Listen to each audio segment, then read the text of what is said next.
India में वैसे तो कई सारे फेस्टिवल्स हैं जिनको लेकर अलग अलग रीजन के लोगों में जबरदस्त एक्साइटमेंट देखने को मिलती है।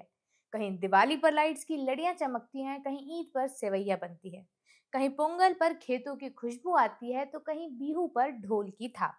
हर त्योहार की अपनी पहचान है, अपना कलर है, अपना मूड है। लेकिन इस बात में कोई दो राय नहीं है कि होली ही एक इकलौता ऐसा त्योहार है जब आपकी कॉलोनी के सबसे सीरियस अंकल भी बाल्टी लेकर खड़े मिल जाते हैं, और जो पड़ोसी साल भर नमस्ते तक लिमिटेड रहता है उनका, वो भी अचानक गले लगकर कहते हैं बुरा ना मानो होली है। ये वो त्योहार है जहाँ दुश्मनी भी एक दिन के लिए छुट्टी पर चली जाती है। लेकिन क्या आपने कभी सोचा है कि हमारी होली इतनी फिल्मी कैसे बन गई? क्या ये हमेशा से ऐसे ही था कि त्योहार आते ही रेडियो, टीवी और अब तो मोबाइल तक फिल्मी होली गानों से भर जाते थे?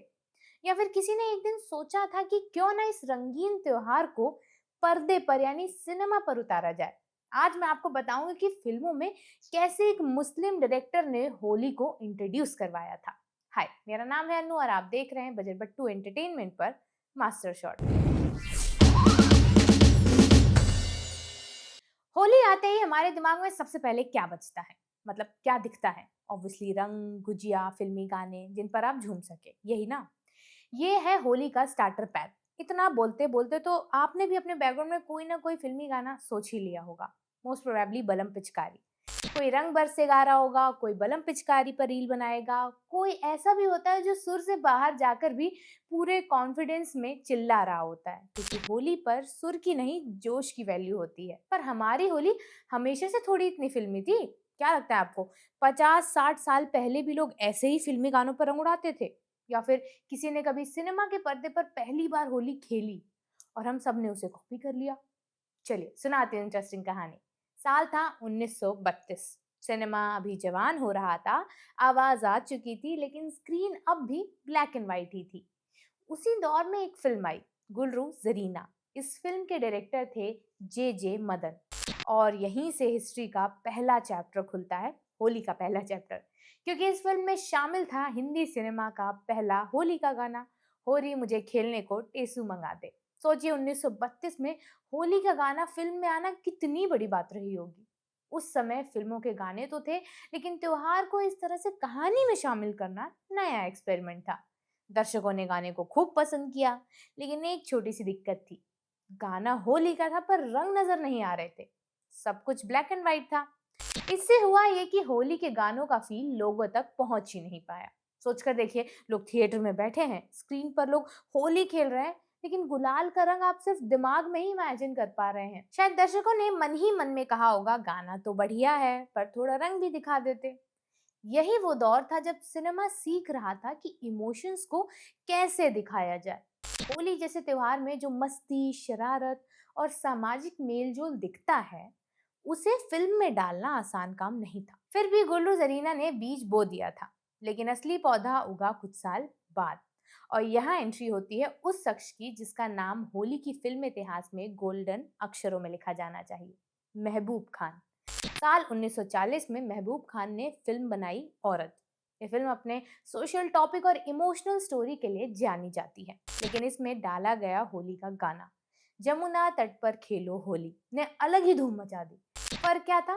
फर्क था ट्रीटमेंट का। महबूब खान ने होली को सिर्फ एक गाना भर नहीं रहने दिया, बल्कि उसे कहानी के माहौल में पिरो दिया। उस समय टेक्नोलॉजी जो थी वो लिमिटेड थी, लेकिन उन्होंने भीड़, डांस, ढोल, गुलाल के जरिए फेस्टिवल की एनर्जी को मजेदार बना दिया। दर्शकों को पहली बार लगा कि स्क्रीन पर सच में होली हो रही है, सिर्फ गाना ही नहीं चल रहा है। एक बात यह भी है कि महबूब खान का दिमाग सिर्फ रोमांस या ट्रेजेडी तक लिमिटेड नहीं था।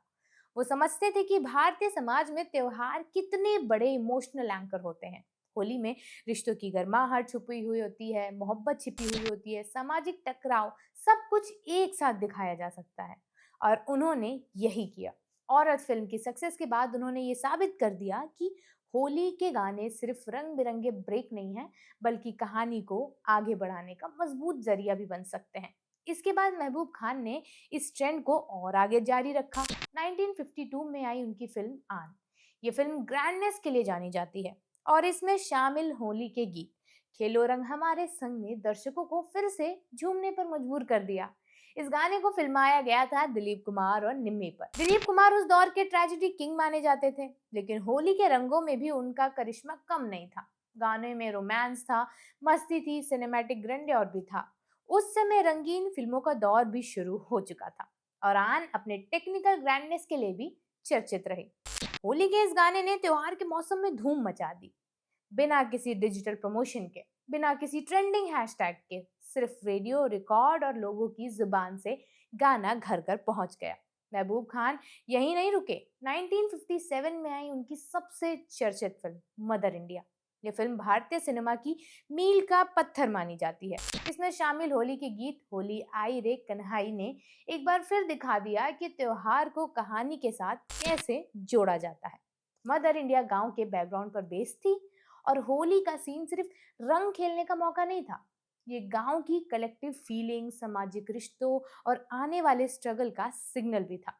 महबूब खान ने होली को कहानी का हिस्सा बनाया, सजावट का नहीं।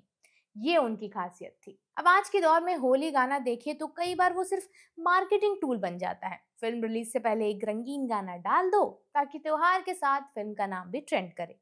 लेकिन 40 और 50 के दशक में ये सोच अलग थी। तब गाने कहानी का विस्तार थे और इस सोच को मजबूत करने का बड़ा श्रेय महबूब खान को जाता है। उन्होंने ये समझ लिया था कि भारतीय दर्शक त्योहारों से भावनात्मक रूप से जुड़ जाते हैं। अगर आप त्योहार को सही तरीके से पेश करेंगे उनके आगे, तो दर्शक खुद को स्क्रीन पर देखने लगेगा। ये भी दिलचस्प है कि बहुत कम लोग जानते हैं कि हिंदी सिनेमा में होली के गानों को लोकप्रिय बनाने का असली काम महबूब खान ने ही किया है।